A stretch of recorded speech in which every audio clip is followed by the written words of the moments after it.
So if you take a round green and you put the pin in the middle of the green, I would say that the best place to miss that typically, because greens typically slope from back to front. For a right-handed golfer, the best place to miss is short right, because it's going to leave you an uphill right to left putt.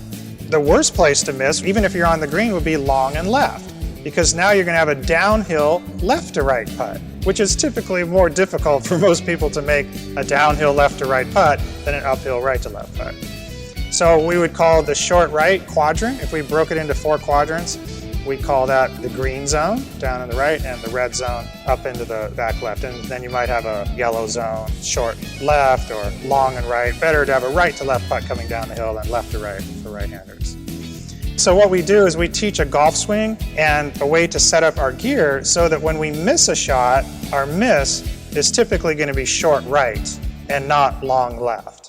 Hi, this is former tour player John Erickson from AdvancedBallStriking.com. Today I'm talking with Fred on Golf Smarter number 862. Great ball striking is only effective if you understand how to play a golf course with John Erickson. This is Golf Smarter, sharing stories, tips, and insights from great golf minds to help you lower your score and raise your golf IQ. Here's your host, Fred Green. Welcome back to the Golf Smarter Podcast, John. Hi, Fred. It's good to see you again. It's been a while. It has been a while. I was looking back, and because you wrote to me and said, yeah, we did this before in your studio. I'm like, we did? Oh, okay. Well, that's because it was just about 10 years ago that we did this. That's right. And 500 episodes later, it's hard for me to remember my middle name, let alone who was on the show. So I can imagine. But it was great having you on. You were John Lag Erickson at the time. Yeah. People still call me that sometimes as my old handle. I was the first internet golf instructor in the world. Online. I was the first online golf instructor. How do you know that for a fact? Because I can say because nobody was doing it. I mean, in 2009, nobody was teaching golf online. It didn't exist. People thought I was absolutely crazy. Like, what do you mean you're teaching golf online? That's ridiculous. I was the first one to do it. I was the first one that, that had any kind of a course that you could sign up for and take and, teach like you would go to school. Nobody was doing it. I was the first. Absolutely. That's absolutely amazing. And that you can say, nobody was doing. So there wasn't video at the time, right? What were you doing? There was video. People would send content. Yeah, we had classes of content. There would be an instruction video. It would be sent to the student. They would do the drills. They'd do the exercises. They'd send back a video and say, "Am I doing it correctly?" And I'd say, "No, you're not." And then you do this, and there was a lot of back and forth. And then once they graduated from the first module or class, they would move to the second. And there were a total of 9 kind of biomechanical swing modules that teach the swing, kind of breaking it down into sections like you would if you were teaching music. You would learn chords first. You'd learn this chord, weird, awkward hand positions and things. And then you'd learn scales that would move between the chords. So golf swings, it's no different. Here's a setup, there's a backswing, there's a top, there's a transition, there's a downswing, there's a load. There's a force through the strike, there's a finish, and there's a way to go about doing things. And amazingly, it's been incredibly successful. But what's really fascinating is that having 10 years of data, basically, now we look back and we can see how much people have really improved. And, we've had students that have been, 12 handicaps that are now like scratch. Wow. We had a junior player he was, I think, maybe 8 years old, and he's now 20. So he's an 8-year-old kid, and now he's a +4. Oh my gosh! Getting ready to turn pro. Yeah, but he was an 8-year-old. So yeah, he was 8 years old. Started then, and then be an obsessive golfer from that point on. You're gonna be good. You're gonna get better. Yeah, but to be thinking about turning pro and stuff, that's pretty impressive. Yeah. Yeah, and so I'm curious. If you're going to take credit for being the first golf instructor on the internet, what has changed more, the internet or golf instruction? Wow, that's a great question. I'd say they both have changed radically. I mean, I remember we talked about 10 years ago, I was really kind of harping on the state of the game, how much golf itself had changed. The courses had changed, the gear, the way that the game is played. Yeah. As a matter of fact, the episode that we did was episode 386. You talked about the title of the show was how the current equipment was hurting your game. Yeah. Well, the clubs are too light, so people, they accelerate too quickly from the top because they can. You're going to try and get down the ball as fast as you can to generate speed. That's just natural, right? But when the clubs are heavier, you can still try and get down there quickly, but it's harder to accelerate something that's heavy. I mean, that's just kind of common sense, right? Right. So the heavier something is, the harder it is to accelerate. You want to hold shaft flex into the strike. That's the goal. That's the great strikers. That's what they would do. Well, then, and it's not about distance; it's about acceleration. So there's a difference. Yeah. So with all the advancements and changes that the manufacturers are making on a regular basis, and all the R&D that it's put into all these clubs, if you're saying that the clubs are too light, why are they getting lighter? Well, because because people want to hit the ball farther, right? So I want to hit the ball straighter. I'm unique. Yeah. If you want to hit the ball straighter, then you'd be better to swing heavier clubs and work on accelerating through the strike, because that way you can feel the club. You can feel what's happening with the club face and the club head through the strike. If the club head is too light, then you over accelerate. As soon as acceleration reaches zero, in other words, the club is no longer accelerating, then you lose the feel in your hands. It's just kind of a guess as you're going through the strike. You can't feel the club face anymore. So you have to keep pressuring the shaft to the strike. That's the only way to hit the ball straight consistently. If you're not doing that, wrong? Am I wrong in thinking that I'd rather have less dispersion than more distance? Because everyone wants more distance, I know, but they're hitting the ball all over the map. Yeah, no, you want to hit the ball straight. The key to playing great golf is hitting the ball an adequate distance, but straight. Think of it this way: how many times in a round of golf are you trying to hit the ball as far as possible? I mean, certainly not putting, right? Nope. Not chipping, not wedge shots, not any of your approach shots. Nope. Okay, so none of the par threes, you don't want to hit it as far as possible. So we're only talking about 10 shots? We're talking about the par fives, maybe 4 tee shots, and then some of the long par fours. So let's throw in, certainly not every par four. You have 10 par fours typically on a par 72, right? Right. And then you would have, so the par fives, you have 14. And of those, not every par four are you going to want to hit it as far as possible, because you're going to hit it through the dog legs, right? Right. So let's just say 10. Let's say 10 times around, you're trying to hit it as far as possible. But most of the emphasis and marketing and everything on golf is about those 10 shots. But if you shoot 72, let's say you're a scratch golfer. Well, I don't know, scratches, I don't even know what scratch is. And people shoot 75 and they say they're scratch. But when I was growing up, scratch meant, you're a par shooter. So let's say you shoot 72. What about the other 62 shots? Right? Maximum distance is not important. You're trying to hit the ball straight, but also a specific distance. 62 times, a specific distance. So I think people are, they've been kind of led astray a little bit, right? I mean, like, let's hit it far. But, when I was playing on tour, it was a different game. I mean, we get into that. But basically, the courses were narrower. You had to hit it straight. I mean, if you weren't hitting 75, 80% of your fairways, you were missing cuts, and you weren't going to be,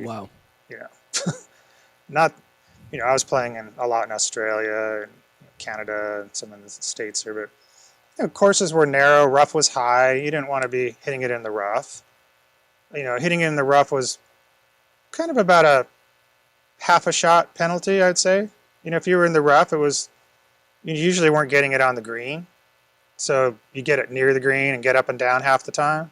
Maybe you get it on the green once in a while. But it was a penalty. But I remembered, quite a few years ago, I think when Rory won the U.S. Open, was that at Congressional? Am I remembering that right?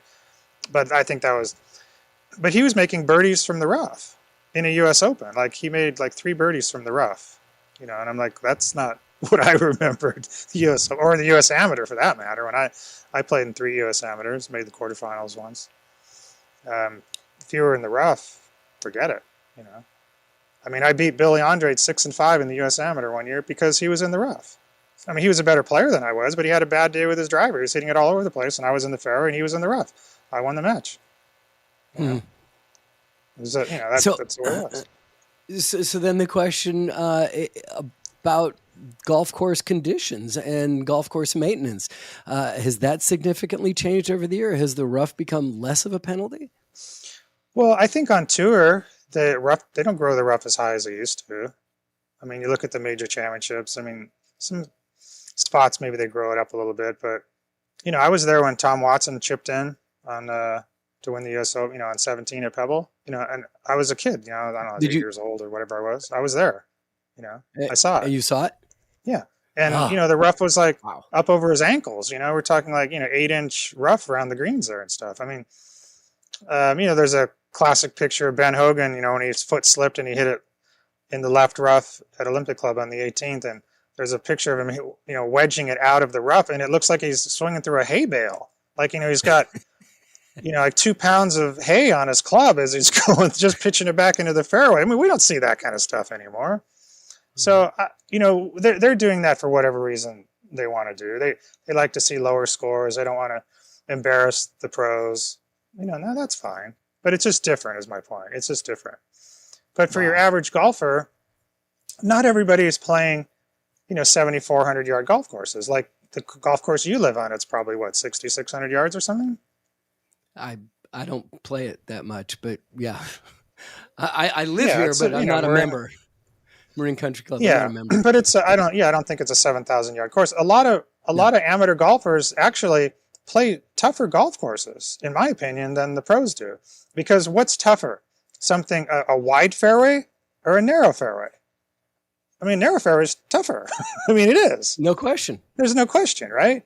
Yeah. So if they're trying to make the courses tougher for the pros, they would make the fairways narrower, not wider. But when you watch the tour these days, the fairways are wide. Most of the courses don't have many trees because it's not good for television cameras, So the whole stadium golf thing, and Pete Dye was involved in making a lot of those courses, the PGA this, PGA that, National, whatever.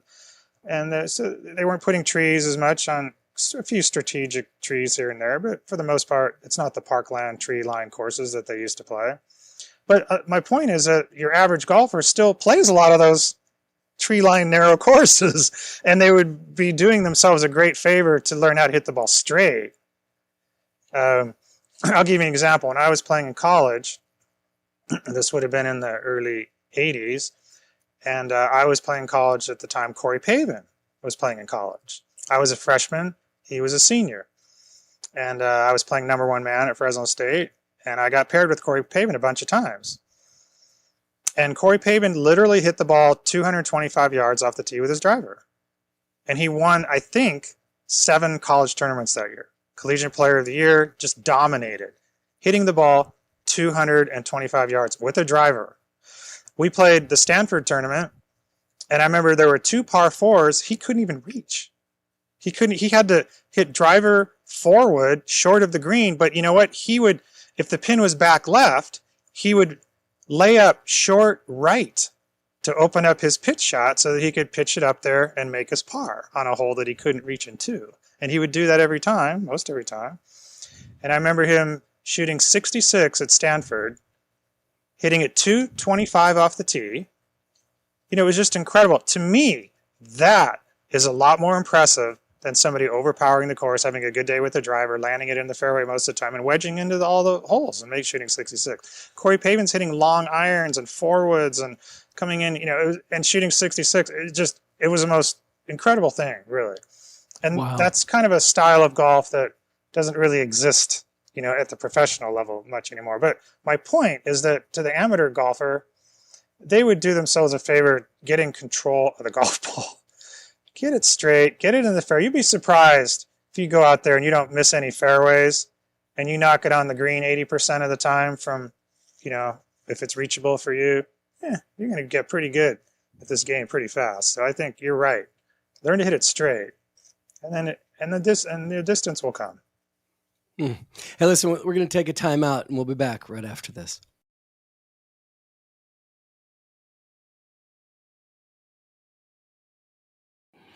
Talking about the golf course that I live on here, Marin Country Club, and I'm not a member of, I got to say, because there's so many great public courses locally that I don't need to invest in that. And, somebody recently told me, we joined it because some people this woman was telling me, approached my husband and said, listen, if you love gambling, drinking, and golf, you've got to join this club. And I looked at her and went, okay, well, I'm 1 out of 3, so yeah. But I interviewed a woman who was playing in the Women's U.S. Open qualifier that happened here at Marin Country Club. And she told me this is one of the narrowest golf courses she's ever played, which is why it was so tough for her.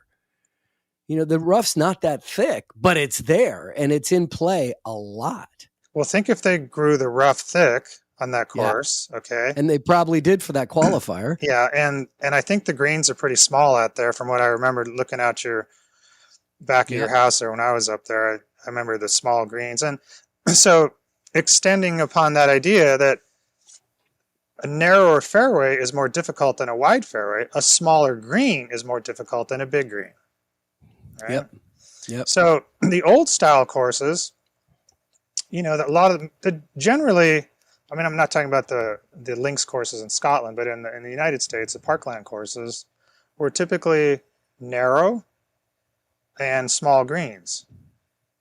And if you look at all the old courses around the Bay Area, they're all kind of like that. Everything from, Richmond Country Club to the Olympic Club, California Club, the Meadow Club, right? The older. Well, John's tracks. making reference to these. John's making reference to these golf courses that are here in Northern California because he also lives in Northern California. So, to those of you who are listening in Canada right now or in Australia, use your imagination. Yeah, just look around wherever you live. Find out the courses that were built in the 1920s and 30s and 40s, and they're typically going to be narrow and smaller greens. And smaller greens are also easier to maintain. There's not as much to mow, right? It's easier for the greenskeeper to keep control of the situation when the greens are smaller. Shorter courses are, it's less fertilizer, less water. It makes sense to me. I never really understood why golf had to go from 6,800 yard US Open type course to 74 or 7,500 yards or more.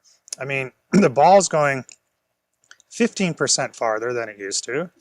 So a 6,900 yard US Open course would have to, you add 15% of that, you come out right around 8,000. So relatively speaking, I mean, the classic golf course would be, of your 10 par 4s, you're going to have 3 or 4 short iron approaches, 3 or 4 mid iron approaches, and 3 or 4 long iron approaches. Mm-hmm. So you had to use all the clubs. Like, I still carry a 2 iron, 2, 3, 4, just the old sets. Well, that means that's how I grew up playing. I actually carry a 1 iron too, but I use it to drive because I like to hit it straight off the tee. But the idea was that, you would have to be challenged using all of the clubs in your bag, evenly distributed, long irons, mid irons, short irons. It's just common sense. It's just how the game was set up. The ball went 250 yards off the tee. A 500-yard par 5 was maybe reachable in 2 shots. If you busted one out there 260 and you had a 240-yard 3-wood that you tried to come into that small green surrounded by bunkers, it's like, should I go for the green or risk all the trouble around the green, or do I just lay up short of the bunkers and pitch up there and try and make my birdie that way? Par 5s, were 3-shot holes. Like, when I won on the Canadian Tour in 91, I shot 17 under par, shot the tournament record, and I was never on a par 5 in 2 the entire week. So all the birdies that I made there were no 2-putt birdies. I didn't get any free birdies by hitting a driver 5-iron 2-putt. Hey, I made a birdie. No, I had to make all those birdies. They were all the approach shots, So I'm just saying, the game is changed in that way. I mean, I was never under 30 putts in a round, and I shot 17 under par. I mean, you don't see anything like that anymore. I'm just saying, I'm not trying to toot my own horn here. I'm just saying the game has changed. It's a different style of play. It's a different kind of a game than it was. Yeah, no, but please toot. If that makes sense. I would love for you to toot your own horn. I love these stories. Well, I love these stories. But, it's interesting because I think of, playing courses that have large greens, and my playing partner, I will be very excited. Oh, I'm on in regulation, and then 3-putt, because even though you're on a large green in 2, you still are really far from the hole most of the time. Yeah. Right. So you're in 3-putt territory.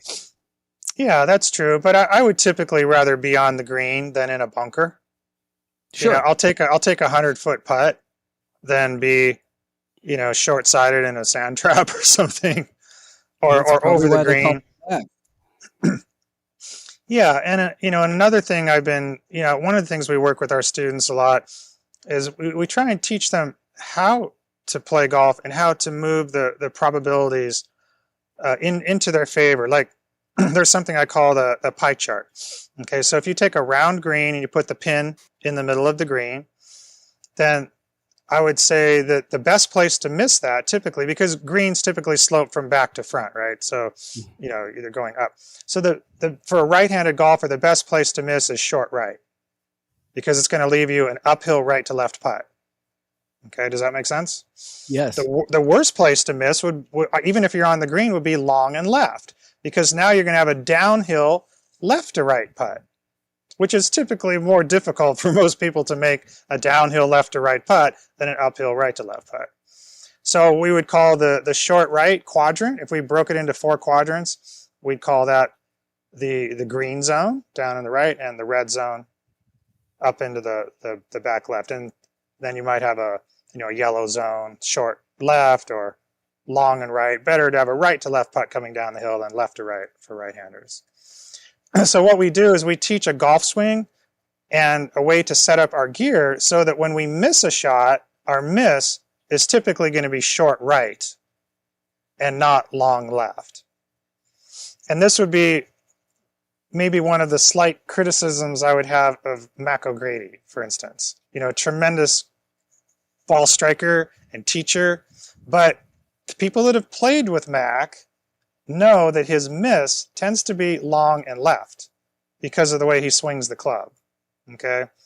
And there's a reason for it, and I could explain what that is. And I don't know whether he would admit to it or not, but basically he moves his right arm down towards his right hip pocket on the downswing from the top, a straightening of the right arm, and then turns level with the shoulders. But what happens is sometimes his right arm doesn't get quite as straightened out as quickly as he wants.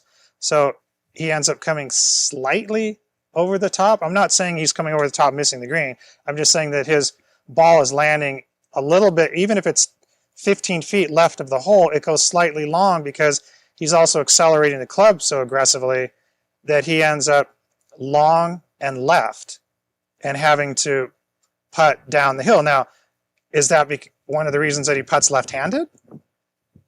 I don't know, but it might be. It's a question that only he would answer, and he probably wouldn't answer. And he probably wouldn't like that question being thrown at him either. But, I'm not trying to call him out. I'm just saying I've watched him enough, back in the 80s and 90s when I was playing. I'd go out and watch, Mac, the Golfing Machine, and Morad and all that. And I was also very interested in the deep dive into swing mechanics and stuff. And so it's a tremendous striker. Great. But that tends to be his miss. Now, if you take someone like Curtis Strange, his miss would tend to be short right. Okay, so even though his circle of dispersion pattern might be wider than Mac O'Grady, I'm just giving this as an example because Mac's a great striker, he might have a tighter dispersion. In other words, his circle might be smaller and Curtis Strange's is larger if he hits 100 golf balls. But Curtis Strange's is down in the green zone. Even if he's missing the green, he's chipping from short right.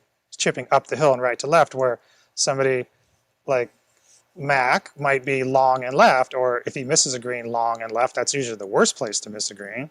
Yeah. I lost a tournament I lost the TRJ event in 2012 because I missed a green long and left. I was in the left rough. I hit it through a dogleg, and I tried to draw the ball into a back left pin placement, and I overcooked it, and I went over the green left, and I made double bogey from back there. And I lost the shot to Brad Hughes I lost the tournament by a shot to Brad Hughes by one shot. Amazing. Because of that hole, when I think back to that round, Well, let's bring it back, if I can, to amateur golf. And I again, I love these stories. I love hearing the details. Yeah, no more of these stories. No. I'm not saying no more of these stories. I just need to, think about, I've become, as my index would indicate, I've become a better player than I was last time we saw each other.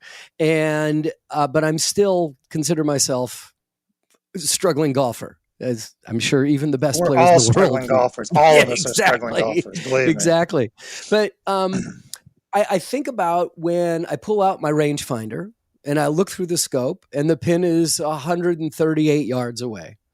And I'm like, okay, I need to get it to 138 yards. Well, really? Now, what you just said makes so much sense to me of want to be low right of that pin, because if I hit it, I have a 135 yard club, I should just hit that.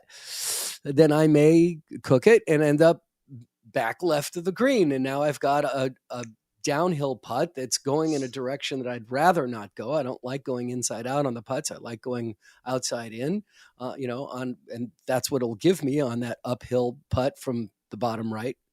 Right. So are we like taking that number too seriously, and we're not calculating exactly, well, okay, if it's 138 yards, I don't really want a 138 yard shot. I want a 130 yard shot type of thing. Does that make sense? Yeah, of course it makes sense. What I teach and what I do is to set up my clubs and my gear specifically so that my miss will tend to fall short right. So if I swing flatter lie angles, and stiffer shafts, and most importantly, removing offset off my clubs. Okay. So those three things are going to help me to get that ball a little bit short right when I mishit it. So if I hit it perfect, I'm right at the stick. And if I miss it a little bit, I'm a little bit short right, but I got an uphill putt right to left for birdie. So you set up your gear that way, and by having clubs like that, it's going to affect the way you swing the club too, right? If your lie angles are flatter, you're going to tend to swing it more around your body because it's flatter. It just kind of makes sense. If it's more upright, you're going to swing it up over your head or your shoulders. So if you come, move this way with your shoulder, if your hands are up high, then it tends to send the club on a steeper plane, which is more likely to send the ball long and left, because you're also de-lofting the club also because you're coming from the outside and you're coming down and de-lofting it. So the miss can often be long and left. And that's what, hackers pulling the ball and that sort of thing, right? That's very common. So what we do is we teach the students to use an old style swing, really. I mean, I really think that the best ball striking was back in the 1950s and 60s. Whoa, hold that thought, because I'm going to grill you on that one, because we need to take another time out, and we'll be back right after this.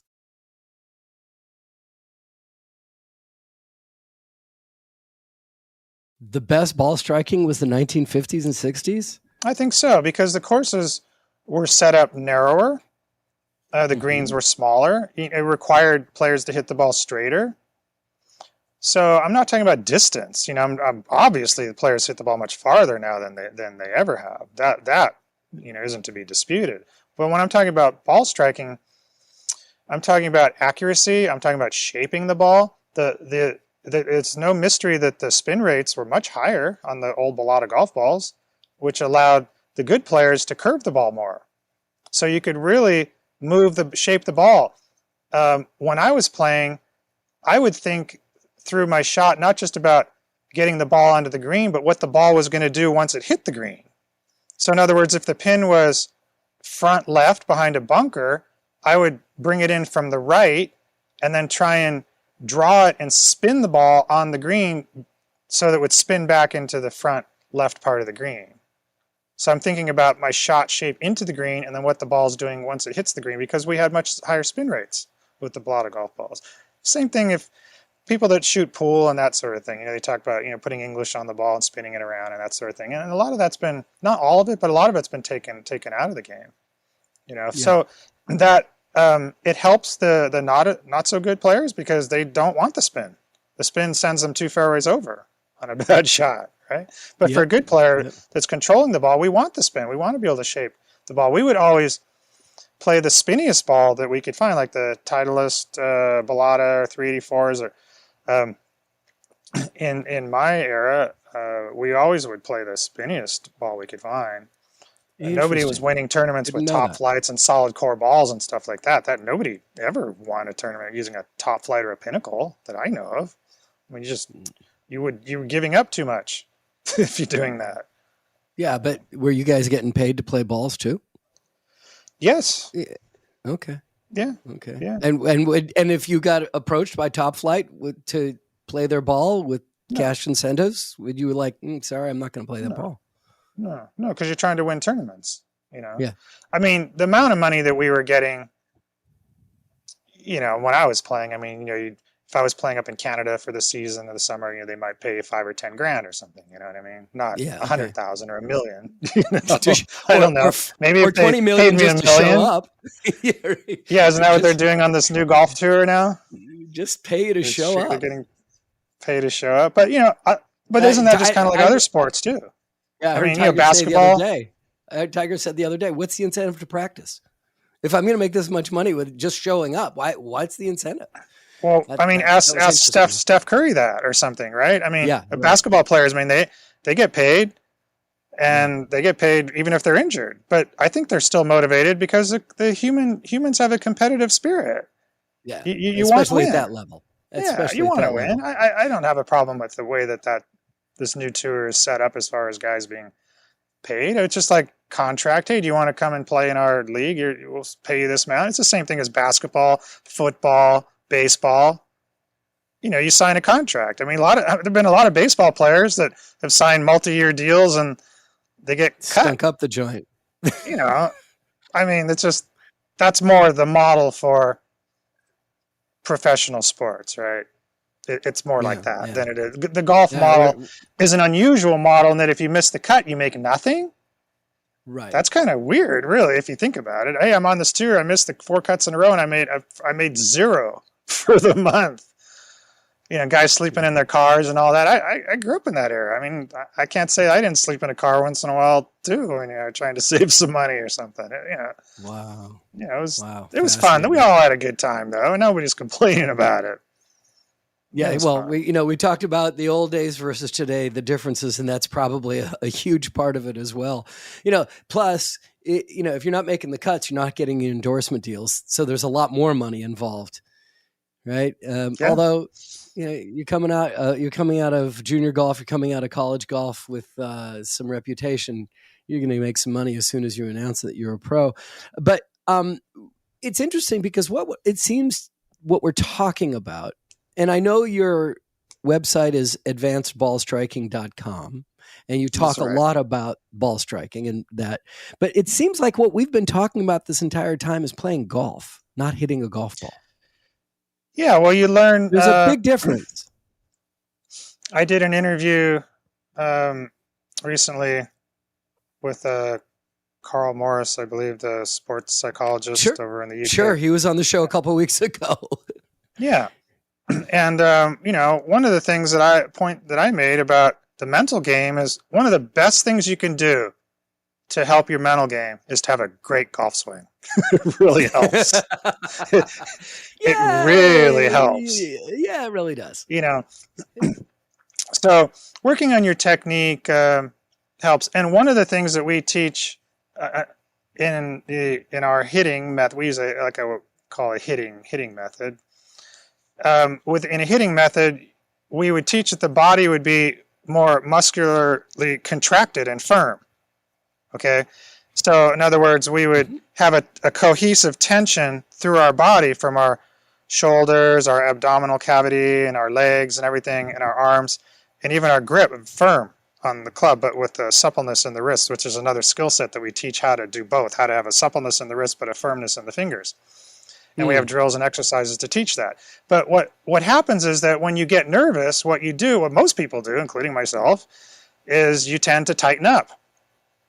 Yep. So when people get under pressure, they choke because they're trying to use a golf swing that's based upon relaxation, where everything is relaxed and loose and that sort of thing. But when they get nervous, they tighten up, and then that golf swing doesn't work anymore because then now the club's releasing in a different spot because of the tension on the downswing. So what we teach is a golf swing where you actually engage the muscles in the body, contract the muscles so that you can swing aggressively. And when you get nervous, you just tighten up, but that's how you swing anyway. So it doesn't really affect you. And I put this to the test when I was on tour because I used to be one of those swingers that was all loose in the body and all that, and that's what I was taught from the golfing machine. And I found that it wasn't really working, under pressure the way that I wanted it to. It's kind of, I always think of the difference between like Jack Nicklaus and Lee Trevino. So when I was growing up, Jack Nicklaus had the great concentration. He's the great concentrator. And he made golf look difficult. He made it look, it was great concentration over every shot. Where Lee Trevino would just step up, pap, pap, pap, tap it behind the ball 3 times, boom, boom, boom, and send it on its way. Half talking to somebody, hey, okay, blah, blah, blah, bam, bam, bam, he made it look easy.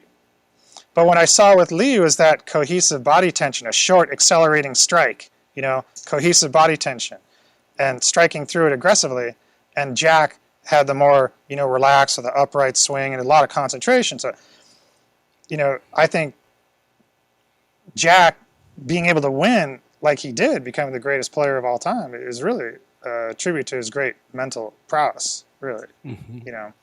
I think I never wanted golf to be that difficult looking. I just want to step up and hit. I don't like to take a lot of time over it. What's your shot? What are you trying to do? You're trying to draw it, fade it, hit it low, high. It's all about trajectory, controlling, deciding on the trajectory. Like for me, I don't really use yardages in the traditional sense. I think about more what club I'm going to use for trajectory. So if I'm 160 yards and I want to hit it in there low, I'll hit a 4-iron. But if I want to hit it in there high, I hit an 8-iron. So it gives me a bunch of different clubs. Like I never just pull a club based upon yardage. Never. Well, again, we're back to playing golf, not ball striking. But that's part of ball striking, right? We teach his methods, right? We teach how to do these things. And so yardages are, it's good to know. I'm the first guy. I want to know roughly what there's a 150 marker or whatever. I'm 170 yards. And I look at it and I say, okay, kind of looks a little longer than 170. The wind's blowing a little bit. The yardages are all out. No more yardages. I'm just trying to feel what kind of shot I'm going to hit in there. Is the wind blowing left or right? Am I going to draw the ball into the wind? That's going to take something off it. What's the humidity? What's the temperature? Is there elevation change? There's just too many things to consider based upon a yardage. It's very overrated. It's good to know, yes, but to make that your final decision, absolutely, I'm 165 yards and I know that this 6-iron is the club to hit. Nah, I don't think that's so good. Okay, we're back to playing golf. That's what we do. Not striking a golf ball or making a golf swing. Is hitting the ball the ultimate goal here, or is having a great golf swing or a fluid golf swing? And then let me bring up another topic that has been just forefront of my mind in my conversations lately, and that is, and you kind of alluded to a little bit of it, where Jack is focus. What are you, let's just do you, what are you thinking about during your golf swing? Or are you internally focused, or are you externally focused? Are you thinking about your hands position, your arms, your legs, or are you thinking about, and you're shaking your head, I'm just going to stop talking and let you go? No, I mean, the only thing that I'm thinking about is hitting it solid. That's it. Making good contact. So you're not thinking about body parts. No. I mean, I have a grooved golf swing. I know my golf swing. Yeah, right. But what about the rest of us and your students? Yeah. We groove. That's why we do thousands of repetitions and train the body to do what it needs to do. and put everything into our advantage, from the way that we swing the club, the way we move the club, to the way we set up our clubs, to move the probabilities in our favor, and not to work against us, but to move it in our favor. So as far as hitting a shot, I decide on the shot that I'm going to hit. If it's going to be a low fade, well, I know what a low fade feels like at impact. So I just set up to the ball, I aim a little bit left, and I think of that strike through the shot of what a low, good contact hitting a low fade. And that's it. I try and create that feeling in my hands and my body as I'm going through the strike. That's the focus, like boom, through the strike, dish, right here, bam, bam, right? That's it. I don't think about anything else. I let my mind just, I don't give myself time to think about it. I get up pretty quick. I might take a while to figure out what I'm going to do with the shot, but then once I pull the club, I get over the ball, let's send it on its way. And I learned a lot from, Mo Norman. I spent a lot of time with Mo in Canada. And one of the things Mo would do, he would do this all the time. He'd line up, 6 or 7, 8 golf balls on the range, just 1, 2, 3, 4, just line them up in a row and just rapid fire. 2, 3, 4, 5, 6. He'd have 2 balls in the air at the same time, sometimes 3. Wow. Wow. And just put it on like autopilot, kind of like a tennis player. You don't have time. What are you going to think about technique when the ball's coming at you? You don't have time to think about anything. You want to get your brain into that same kind of thing. Like, the problem with golf is the fact that the ball is just sitting there on the ground, and you do have all this time to think about it, so it doesn't really work into our favor much. So we want to try and decide what we're going to do, commit to it 110%, execute it the best you can, try and make good contact with it. And if you don't, the hard part, you just got to live with the results.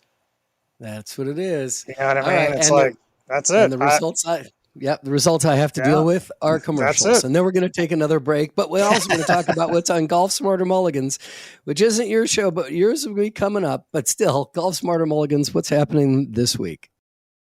This week on Golf Smarter Mulligans, it's the first of 2 conversations with the incredible team from Vision 54.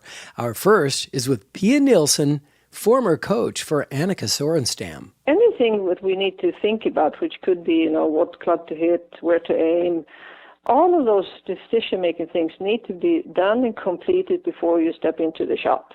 Period. And so, just like you say, you need to get clear, you need to get the information about the decision, and then when you're committing to it and stepping into putting or hitting the shot, you need to be present and connected to the target. If you have to be over the ball and you're still concerned about alignment or thinking about your swing, it's impossible to be consistently good. And most often players get too tight and tense in the bodies too, standing there too long. That's Golf Smarter Mulligans, number 178, in an episode we call Play Your Best Golf Now. This is the first of 2 conversations that I've been quoting ever since they happened back in 2011. Next week is our partner, Lynn Marriott. That's the best of Golf Smarter, called Golf Smarter Mulligans, from wherever you listen to this podcast.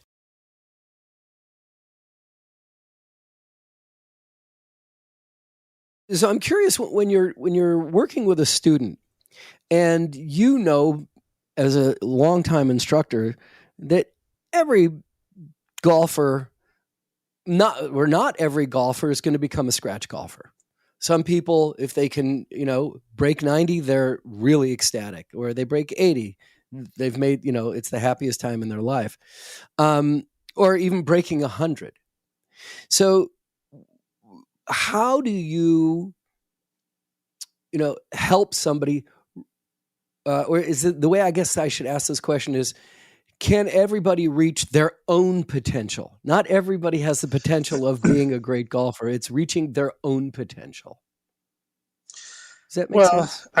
Are you saying reaching your own potential based upon your life condition? Like, you have a job and a family and you only have so many hours a day. Yeah, right. You said about hitting thousands of balls. You get it into the groove. Who's doing that, right? If you've got a wife, you've got a life, you've got a job, you've got kids. Hitting thousands of balls it's not realistic. it's not realistic, A, and B, if you're hitting thousands of balls without getting feedback from an instructor or an online instructor or something, you're probably doing it wrong anyway, and you're just grooving the wrong thing. Yeah, that's right. Yeah. So what we do is we do more drills, like repetitions. We use impact bags and things like that. So somebody can come home from work, go in the backyard, work on something for 10 or 15 minutes and get in a couple hundred repetitions, and you do that 7 days a week, 6 days a week, you can really make some progress, Yeah. So we do it more. I think actually hitting balls is kind of negative, because every time you hit a golf ball, it's like, oh, that didn't go right, or oh, that didn't go right, or that, you start getting really worried about what the ball's doing. You get really ball bound. I think doing the drills, swing drills where there's no ball and you're just working on kind of like the biomechanics of the swing. You're working on specific ways that the body is moving. You can train yourself. We have all that stuff really covered. We set up a kind of a swing plane analyzer in the 4th module that basically shows, we try and teach you how to hook your way in and cut your way out, basically. You come in with a hook swing and you exit with a cut swing. And what that does is that tends to create a net zero. Okay, you hook your way in, cut your way out, you end up hitting straight shots. So we set up a little analyzer that anybody can do, just a quick little trip to the hardware store, grab a couple PVC pipes and a couple old golf shafts, stick in the grass in the yard, whatever. We show how to position the camera and how to look at it so that you can check to see whether you're coming in underplaying and exiting underplaying on the other side. And once people start doing that, they start hitting the ball straight. It's just pretty simple. You don't really have to go out and hit millions of golf balls. You get I view the golf swing as a motion that the body makes from start to finish, from the address to the top of the swing, down through the strike and into your finish. That's a one complete entire motion. Doesn't matter whether a ball's there or not. Just forget about the ball. When I was on tour, one of the things I used to do was just take divots before I would play. And because focusing on taking divots, I was focusing on getting good control of my low point. So I want all my divots to look the same. If I could take 10 divots that all look the same, and then I put a ball in the way, perfect, right? Yeah. So I don't need to hit a bunch of golf balls. So get my divots looking good, put a golf ball in the way, boom. When I won the TRGA event in Las Vegas, I won by 7 shots. And I hit one ball before each round. One. Really? Yes. And I won the tournament by 7 shots. The reason I did that is I didn't need to hit any balls because I only need to hit, I shouldn't say I didn't hit any, I need to hit one ball. Okay. So I loosen up. Wait, are you fibbing here about I that? lied. No, I hit one ball. Okay. So, gotcha. And the reason is that, when you go, let's say you go to the first tee and you haven't hit any balls or whatever, you hit it off to the right, a mulligan, right? You want to hit it. Okay, let me hit another ball. Okay, that was a mulligan, right? So what I would do is I'd go to the driving range after I warm up. I mean, in other words, I stretch my body, that sort of thing. And I take some practice swing and take a few divots and that sort of thing. And then what's the first hole? Well, the first hole is a par 5 at the Las Vegas, the old Sahara Country Club, the Las Vegas National. It's a par 5. And I'm going to hit driver. So I take a driver and I hit one ball and it kind of leaked to the right a little bit. And then that's it. So I go to the first tee knowing that that's kind of my vibe today is maybe I'm not turning as hard as I'd like. So I know it's kind of like I'm taking that mulligan now as my first shot because I already know what the first one did. So, and then boom, I make a correction because as soon as you rake over another golf ball, it's a conspiracy now. You're conspiring to do something because I hit the first one left or right or whatever. I'm going to try and correct what I just did. And usually hit the second one better, right? You kind of hit the second one better, right? You hit a bad one off the first tee. Hey guys, can I take a mulligan? Yeah, you right. Almost always hit the second one better. The second swing All-American. Yeah. So that's what I did. And yeah, just knocked it down the middle after hitting one a little bit to the right on the range with the driver. And then now I'm down the fair. I'm thinking about what I'm going to do for my next shot into the green or, so that works just fine. But I'm not saying don't loosen up. I'm not saying don't stretch, don't take some swings. I'm just saying I think hitting a bunch of golf balls can work against you before you play. I'll give you an example. Let's say that you're hitting the ball really bad on the driving range. Okay, just terrible. And you go to the first tee, you're not going to be that positive, right? Right. Okay, now let's take the other example. I'm hitting it great on the range. That. I'm hitting it great on the range. And I tee up on the first hole. I got all this comp. I'm hitting it great. And I just kiped the thing off to the right off the first tee. And then I'm walking down the fairway going, what the hell just happened? I was hitting it great on the range, right? Right. So what I like to do is show up to the first tee not having any idea how I'm going to hit it today. I don't want to know whether I'm hitting it good or I'm hitting it bad. I just want to get out on the course, and we'll find out how I'm hitting it on the course. Yeah, but it could be too late. You know? Yeah. So, and I found that works best for me. I'm not saying everyone should do that, but I just think there's a lesson to be learned there. I don't think you need to grind a whole bunch of golf balls before you play. Just take some shots, hit a few good ones. You know, don't worry about it. Don't fuss over it too much. Get loose. Also, I think based on what we were talking about earlier, try to hit different shots with a club, right? You know, take out your 8-iron, hit it high, hit it low, hit it short, hit it far. See what that feels like. Well, and there's another something problem. You would recommend? Absolutely, yeah. And the reason, for me, practice is going out on a golf course late in the afternoon when nobody's around, dropping 4 or 5 balls in the fairway, hitting them into different parts of the green, hitting different tee shots, hitting 3 balls off the tee, 5 balls, hit them. I like to be on real conditions. The driving ranges they're flat, right? Yeah. Golf courses are not flat. At least a lot of the ones I play. So if you're hitting off flat lies all the time, and then the wind direction is going to be usually constant when you're on the range. You're hitting, depending on the direction of the wind that day on the range, it's blowing right to left to right or whatever. So you're just hitting into one constant wind condition off a flat lie, but then when you get on the golf course, none of that is happening. You're now hitting off side hill lies and winds going all sorts of different directions, and you're hitting shot specific.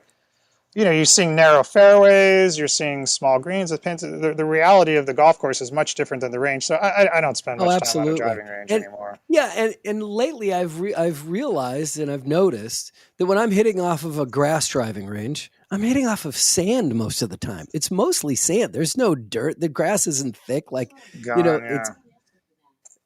I don't know why, but my Amazon, what's her name? Alex. She just answered my question. I didn't ask you any questions. Sorry for the interruption. But yeah, hitting grass on the golf course is always very different than hitting it. And I actually don't mind hitting off of mats on a driving range. I don't really mind. I teach off my deck in my yard. On a mat, right? Well, no, just off the wood. Just hit right off the wood. I've got IPE, really hard Brazilian hardwood. It's a super hard. You can't. Wow. So it forces you to get aware of your low point really fast. Yeah. With that, yeah, it's an excellent point. I have a mat also and a net. So if someone wants to hit a bunch of golf balls, I don't just fire thousands of golf balls down in the canyon behind us. Although I do pick them all up. The goats come by and they mow all the grass down, and we go down there and just pick them all up. And there'll be a few hundred balls down there usually. I don't hit a lot of golf balls off the deck. Maybe I'll have a student hit a couple. We can watch ball flight, something. But I'm usually teaching more the biomechanics of what they need to be doing. Anyone that comes to see me is pretty serious about wanting to improve their swing. I'm not really a Band-Aid instructor that much. It's like, let's really teach you how to do it. Let's go back online now. You mentioned modules. Mm-hmm. Tell me about your teaching modules online at Advanced Ball Striking. So we'd have so we'd have an exercise. So the first module would basically be striking an impact bag from what we call the 430 line. So that's visually what we see from our eye. We see the club shaft coming out of the right hip pocket, basically from the inside, and then we use forearm rotation to rotate and come back square into the bag. So we learned to hit from there first, right away, and there's very specific protocols on where the club face is and the shaft and all that, and it's very well explained. And then the second module would be ground pressures and engaging the cohesive body tensions in the body that I just talked about, and we set those up right away. So to make sure that we're feeling the right things in the body and the muscles are contracted, so that if you move one part of your body, that the other will move also. Because if it's relaxed, like I could sit here and move my shoulder like this, but my hip isn't moving at all. But if I have everything contracted, then everything's moving, right? So these are the kind of things that we teach in the second module. And then the third module, we work on going through the strike, where the hands go, where the shoulders go. We typically like to teach a very level kind of rotation going through with the shoulders. But we need to have that coming from the inside on the downswing so that counterbalances itself, and working up into the finish, and how the shaft plane works through that. And then the fourth module, we work on analyzing our swing plane, flat entry, steep exit, low left and round and up. And there's a way that we go that. Then the fifth module is the hand attitudes, which I talked about, firm grip, but a flexibility in the wrist. It's not easy to do. It takes some training to do that. So we work on that. And that helps set up for the transition. Then we go back to the top of the swing, and we showed some different backswing options. You can take it outside, you can take it inside. It's very customizable. But the main thing is that we slightly flatten the shaft at transition. There's different ways of doing that. We address all those through the sixth module. Then the seventh module, we bring the whole thing together. We tie module 6 to module 1. And then now you've got a biomechanical swing that should be working the club correctly through the strike. It's really, very, very simple once you understand it. It's not, we don't teach a specific swing. There's a lot of options for customizing, and people's swings are going to look unique, but we want the golf shaft and the club face to be doing this same thing through the strike for everybody, pretty much. And then the eighth module, then we start getting more into playing, like ball positioning, whether the ball position is in the more forward, a little bit in the center, more to the back, and how that affects the initial flight of the ball. The farther back the ball is, the more to the right the ball is going to start if we do things correctly. And then we learn how to aim, and how to not be locked into like a specific, you have to aim it directly at the target. We show all the options for aiming left of the target, aiming right of the target, and then varying that with ball position and getting control of the low point, which we talked about. And then we move to the ninth module, which is about drawing and fading the ball. And we have very specific protocols for how to do that, all with post-impact intention. So in other words, we don't have to change our grip. We don't have to change our backswing. We don't have to change our downswing. We don't change anything. We can take the same swing, but what we change in the post-impact intentions, we'll put a side spin on the ball slightly, a little bit, left or right to left. So if we find that we're lined up slightly to the right of the target, it's not a big deal because we just draw the ball back to the target. So we don't really have to worry about being that precise lining up. Oh, you're lining up here, you're lining up there. Don't really have to worry about it. I can aim way left of the target, and I could, come in from the inside of the back ball position and hit a fairly straight shot with maybe just a little baby fade at the target. So, that's why, watching Lee Trevino growing up as a kid, I used to love watching him play because he was so quick to set up to the golf ball. I mean, he would just get over the ball, take one look, boom, send it on its way. Like, how could anyone have that kind of precision with their alignment and their feet and everything, right? Because he knew that it didn't really matter. He got over it, he looked at the target, knew where it was. If he was a little bit too far left or whatever, he just send the ball on its way and shape the ball to the target. So he didn't really have to worry about, I'm 5 yards left or 8 yards left or whatever. It didn't really matter. It's a game of feel, right? So you have to be able to feel these things. So we teach this. We're very strict in the training, but then once you kind of graduate from this, it's like you have a golf swing that you can now take to the golf course, and you just feel your way around the course. There's not a lot of rules out there. You're going to go out there and hit the ball to where you want to hit it. And it's been right. It's been really good. You used an important word there, and that was graduate. And it takes a while to graduate so you can get to the feel part of it. Yeah, I would say most of our I don't even know if I'm there. Yeah, most of our students, our course is about a year and a half of instruction. Okay. Mm-hmm. And that should sense. Get you through. If same thing, I'm a musician also. I play guitar, I play jazz drums a little bit too, I play in a band, other things I'm doing. And that's all the same kind of thing. It's the same kind of thing, you have to practice. You have to learn these techniques, especially drumming. There's such a correlation between golf and drumming that I've found. The timing of things and the technique. Like when I first learned how to play drums, I was doing everything with my arms. And then I took instruction from a jazz teacher, and he said, no, you do everything in the fingers. You have a fulcrum here, and then these back fingers control the bounce of the stick as it's coming off the head. And it's like, who had this much time to think about these things, to figure this out? But that's how those guys are like super fast. They're doing it all on their fingers. It's more like they're typing. They're not hitting it with the shoulder and stuff, right? Right. So people in golf, it's the same thing. You learn the more advanced techniques, and then it becomes a lot easier. You're like, oh, gee, I didn't think of that. That's a better way to do it. Yeah, it's interesting because I played drums as a kid. And didn't start golf until much later in life. And we joke about how when you start things as a kid, you don't think about it. It's just kind of a natural motion.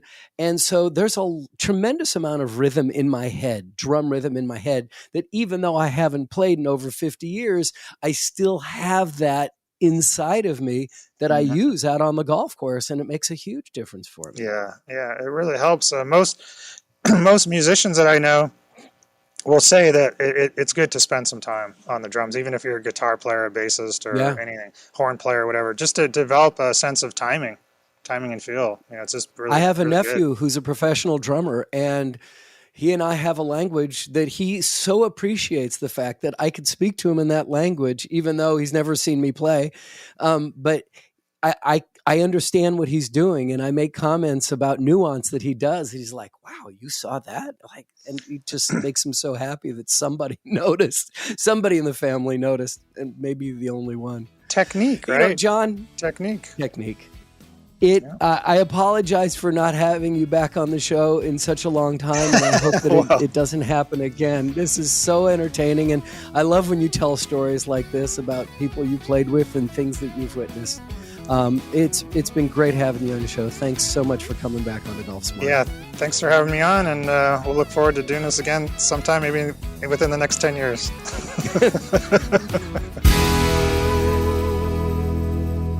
So on my last round before I went on vacation, I experienced something that even my playing partners say they've never seen before.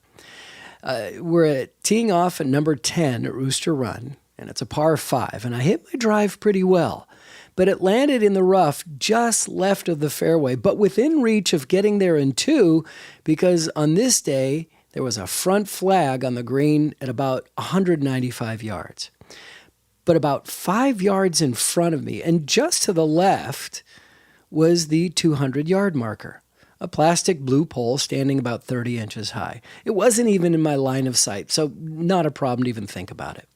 I set up with my hybrid and hit it cleanly. But then the pole exploded in pieces with the ball cutting a little bit to the left through a tree and over the fence for my penalty. We're all going, wait a minute, where's the ball? We heard the sound. No, did you see that? Yeah, that pole exploded. Well, it ended up that I had to take a double bogey on that one for the day, but fortunately, I got those strokes back with 2 birdies before we finished, and 1 more bogey for a 37 on the back 9. Felt great, but the sound and the vision of that pole blowing up was crazy. If you have any questions, comments, suggestions for upcoming episodes, please click on that Hey Fred button at GolfSmarter.com.